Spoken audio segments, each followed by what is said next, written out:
Source: Xinhua, the 22nd of May 2018, 19 hours 33 minutes and 26 seconds. Editor: ZD Video. PlayerClose JINAN, May 22nd. Xinhua, China's leading cloud computing and big data service provider Inspur has trained more than 10,000 IT professionals in cooperation with India's UPTEC over the past decade, said a source with Inspur.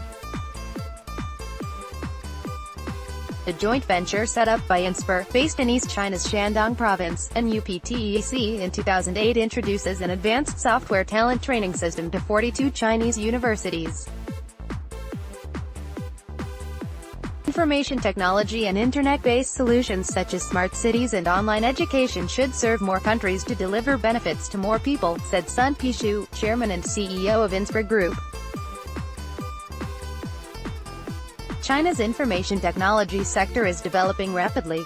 The country's information services sector saw a 76.4% annual growth in 2017, official data showed. Information technology is a very popular major among Chinese students.